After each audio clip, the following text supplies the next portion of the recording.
Hello साथियों, welcome back to my YouTube channel study with सभी। तो कैसे हो आप सब? आई होप आप सब अच्छे होंगे। दोस्तों, आज की ये क्लास जीके जीएस के अंदर जिसमें हमारा सब्जेक्ट होगा हिस्ट्री और साथ ही हमारा टॉपिक रहेगा हड़प्पा कालीन स्थल या सिंधु सभ्यता के प्रमुख स्थल। हड़प्पा कालीन स्थलों में जो भी इम्पोर्टेंट चीज़ें हैं जो एग्ज़ाम में पूछी जा चुकी हैं कई बार, उन सभी को यहाँ पर डिस्कस करेंगे। तो आप लोग वीडियो में एंड तक बने रहिएगा। वीडियो अच्छी लगे तो लाइक शेयर करना ना भूलिएगा। तो चलिए क्लास को स्टार्ट करते हैं। सबसे पहले हमारा जो हड़प्पा कालीन प्रमुख स्थल माना जाता है, हड़प्पा माना जाता है, जो कि पाकिस्तान के पंजाब प्रांत का साहिवाल जिला है और इसके उत्खनन करता है राय बहादुर दयाराम साहनी व्हीलर माधव स्वरूप वत्स। ये भी आपको याद रखना है। और कब इसकी खोज हुई? तो हड़प्पा स्थल की खोज 1921 में हुई है। रावी नदी के तट पर स्थित है और साथ ही जो प्राप्त साक्ष्य मिले हैं, यहाँ से अन्न भंडार मिला है, कांसे से निर्मित खिलौना गाड़ी, पारदर्शी वस्त्र पहने हुए एक मूर्ति प्राप्त हुई है, गरुड़ चित्रित मुद्रा, मछुआरे का चित्र, शंख का बैल और साथ ही कांस्य दर्पण। ये सारी चीज़ें साक्ष्य के रूप में प्राप्त हुई हैं। अगला स्थल है मोहनजोदड़ो, जो कि पाकिस्तान के सिंध प्रांत का लरकाना जिला है और इसके उत्खनन करता है राखलदास बनर्जी, साथ ही मार्टिमर व्हीलर। कब इसकी खोज हुई? तो मोहनजोदड़ो की खोज 1922 में की गई है और ये स्थित है सिंधु नदी के किनारे। ये भी आपको याद रखना है। यहाँ से प्राप्त साक्ष्य हैं विशाल स्नानागार, पुरोहितों का आवास, महाविद्यालय, 16 मकानों का बैरक, कांस्य निर्मित नग्न महिला मूर्ति, दाढ़ी वाले पुजारी की मूर्ति, चमकते हुए बंदर का चित्र, एक श्रृंगी पशुओं वाली मुद्राएं यहाँ से प्राप्त हुई हैं। तो इतनी सारी चीज़ें आपको, कुछ चीज़ें जो एग्जाम में कई बार पूछी जाती हैं, जैसे विशाल स्नानागार या कांस्य निर्मित नग्न महिला मूर्ति या फिर आप कह सकते हैं पुरोहितों का आवास। तो कुछ चीज़ें जो स्टार्टिंग में दी गई हैं वो ज़्यादा इंपॉर्टेंट है, वो आपको बिल्कुल याद रखना है। अगला अगर बात करें स्थल कौन सा है, तो वह है लोथल।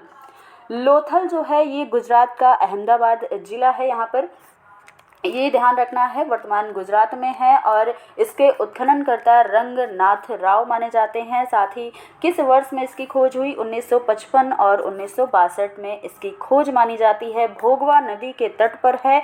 यहाँ से प्राप्त साक्ष्य प्रमुख है गोदीवाड़ा, वृत्ताकार तथा चौकोर अग्नि वेदिका यहाँ पर प्राप्त हुई है। हाथी के दांत मिले हैं। चावल व बाजरे पर 2 मुहे राक्षस का अंकन, फारस की मुहर मिली है। घोड़े की मृड़ मूर्ति, 3 युग्मित समाधियां और चालाक लोमड़ी का चिन्ह भी यहाँ से प्राप्त हुआ है। कहाँ से? लोथल से प्राप्त हुआ है। अगला प्रमुख स्थल चन्हूदड़ो है। चन्हूदड़ो जो कि पाकिस्तान में है और इसके उत्खननकर्ता की बात की जाए तो अर्नेस्ट मैके व NG मजूमदार माने जाते हैं। 1931 में इसकी खोज हुई है और ये सिंधु नदी के तट पर है। यहाँ से मिला है मनके बनाने का कारखाना, बिल्ली का पीछा करते हुए कुत्ते का साक्ष्य चन्हूदड़ो से मिला है, लिपस्टिक का प्रमाण यहीं से मिला है, कांस्य गाड़ी, वृक्राकार ईंट, कंघा, 3 घड़ियालों तथा 2 मछलियों के अंकन वाली मुद्रा, साथ ही काजल, पाउडर, मतलब जितनी भी महिलाओं की चीज़ें हैं वो सभी पाकिस्तान के चन्हूदड़ो से ही हमें मिली हैं। ये आप ध्यान रखिएगा। तो अगर महिलाओं से संबंधित लिपस्टिक, काजल, पाउडर, बिंदी, ये सारी चीज़ें अगर यहाँ पर देखने को मिल जाए या कंघा, तो ये सब चन्हूदड़ो से प्राप्त हुई हैं। अगला प्रमुख स्थल कालीबंगा है। कालीबंगा इस समय राजस्थान में है, वर्तमान राजस्थान में स्थित है और इसके उत्खननकर्ता अमलानंद घोष, ब्रजवासी लाल एवं BK थॉपर माने जाते हैं।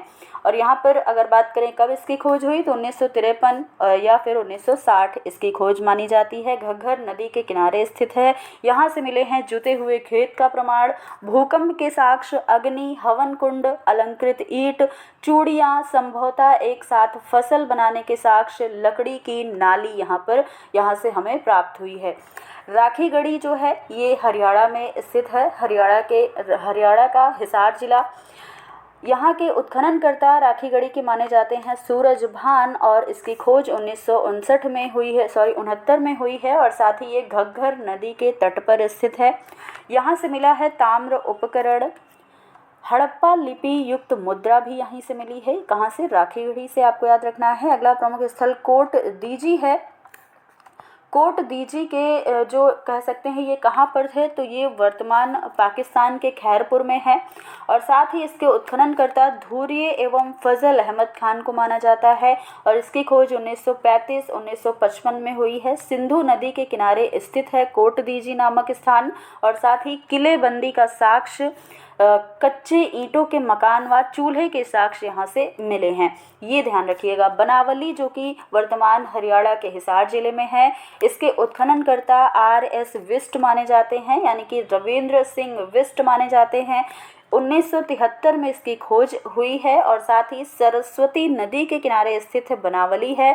मिट्टी का हल यानी कि खिलौना, सड़कों पर बैलगाड़ी के पहिए का साक्ष्य और जौ के साक्ष्य भी हमें बनावली से प्राप्त हुए हैं। रोपड़ जिला जो पंजाब के रूपनगर में स्थित है, और साथ ही यहाँ पर ध्यान रखेंगे रोपड़ स्थान कहाँ पर है, पंजाब के रूपनगर जिले में। और यज्ञ दत्त शर्मा इसके उत्खननकर्ता माने जाते हैं। 1955 में इसकी खोज हुई है। सतलज नदी के किनारे रोपड़ स्थित है। यहाँ से तांबे की कुल्हाड़ी, मानव के साथ कुत्ते दफनाने का साक्ष्य हमें यहीं से मिले हैं, यानी कि रोपड़ से मिले हैं। रंगपुर जो वर्तमान गुजरात के काठियावाड़ में है, SR राव इसके उत्खननकर्ता हैं। रंगपुर की खोज हुई है 1954 में और ये भादर या मादर नदी के किनारे स्थित है। यहाँ से ज्वार बाजरा, 3 संस्कृतियों के अवशेष, नालियाँ, कच्ची ईंट के दुर्ग और धान की भूसी के प्रमाण हमें रंगपुर से प्राप्त हुए हैं। अगला स्थान है आलमगीरपुर जो कि उत्तर प्रदेश के मेरठ जिले में है। इसके उत्खननकर्ता यज्ञ दत्त शर्मा माने जाते हैं और 1958 में आलमगीरपुर की खोज हुई है और ये हिंडन नदी के किनारे है। यहाँ से मृद भांडों पर रंगीन चित्रकारी के साक्ष्य प्राप्त हुए हैं। तो मृद भांड अगर पूछा जाए तो ये आलमगीरपुर से प्राप्त हुआ है साक्ष्य के रूप में। अगला स्थान सुत कांगेडोर है। सुत कांगेडोर जो कि वर्तमान बलूचिस्तान में स्थित है और इसके उत्खननकर्ता ऑरेंज स्टाइन जॉर्ज डेल्स को माना जाता है। इसकी खोज 1927 एवं 1962 में की गई। दास्क नदी के किनारे है और साथ ही इससे प्राप्त साक्ष्य हैं 3 संस्कृतियों के साक्ष्य, प्राकृतिक चट्टान पर अवस्थित मानव अस्थि, राख से भरा बर्तन, बेबीलोन से व्यापार का साक्ष्य और साथ ही बंदरगाह के साक्ष्य, ये सारे साक्ष्य मिले हैं सुत कांगेडोर जो वर्तमान बलूचिस्तान में स्थित है। अगला स्थान मांडा है जो वर्तमान जम्मू कश्मीर में है और इसके उत्खननकर्ता जगपति जोशी को माना जाता है। 1982 में मांडा की खोज हुई है। ये मांडा जो है ये चिनाब नदी के तट पर है और साथ ही यहाँ से चर्ट, ब्लेड, हड्डी निर्मित वाड़ाग्र और साथ ही मोहरों के साक्ष्य हमें मांडा से प्राप्त हुए हैं। अगला स्थान सुत काहको है। ये वर्तमान बलूचिस्तान के पेरिन जिले में है। साथ ही इसके उत्खननकर्ता जॉर्ज डेल्स माने जाते हैं। 1962 में सुतकाहको की स्थापना हुई या आप कह सकते हैं खोज हुई और साथ ही सादिक और नदी के किनारे स्थित है। 2 टीले व मृद भांड के साक्ष्य हमें सुतकाहको से प्राप्त हुए हैं। अगला स्थान सुरकोटदा है जो वर्तमान गुजरात में है। इसके उत्खननकर्ता जगपति जोशी माने जाते हैं। 1964 में सुरकोटदा की खोज हुई है। सरस्वती नदी के किनारे सुरकोटदा स्थित है। साथ ही यहाँ से हमें कलश, समाधान, घोड़ी की हड्डी, तराजू का पल्ला, ये सारी चीज़ें यहाँ से साक्ष्य के रूप में प्राप्त हुई हैं। तो ये बातें आपको ध्यान रखना है। एक यहाँ पर लाइन जो काफ़ी इंपॉर्टेंट है, देख लीजिएगा। हड़प्पा सभ्यता में विनिमय का मुख्य माध्यम वस्तु विनिमय प्रणाली को माना जाता है। तो अगर ये प्रश्न पूछे कि हड़प्पा सभ्यता में विनिमय का मुख्य माध्यम क्या था, तो वस्तु विनिमय प्रणाली यानी कि बार्टर सिस्टम को माना गया था। ये चीज़ आप ध्यान रखिएगा। तो दोस्तों आज हमने इस टॉपिक में देखा हड़प्पा कालीन जो प्रमुख स्थल हैं या सिंधु सभ्यता के प्रमुख स्थल हैं, इनसे संबंधित जो भी इम्पोर्टेंट चीज़ें हैं सभी को हमने एक क्लास में कवर कर लिया है अलग से। तो अगर आपको कोई भी प्रॉब्लम हो इस टॉपिक से तो आप सीधे इस वीडियो में देखिएगा, सारी चीज़ें आपकी क्लियर हो जाएंगी। वीडियो आपको अच्छी ज़रूर लगी होगी। वीडियो में आप कमेंट के माध्यम से ज़रूर बताइएगा कि वीडियो आपको कैसी लगी और इसे लाइक शेयर कर दीजिएगा। चैनल पर नए हैं तो चैनल को भी सब्सक्राइब करके जाइएगा। फिर मिलेंगे अगली वीडियो में एक नए टॉपिक के साथ। तब तक के लिए धन्यवाद।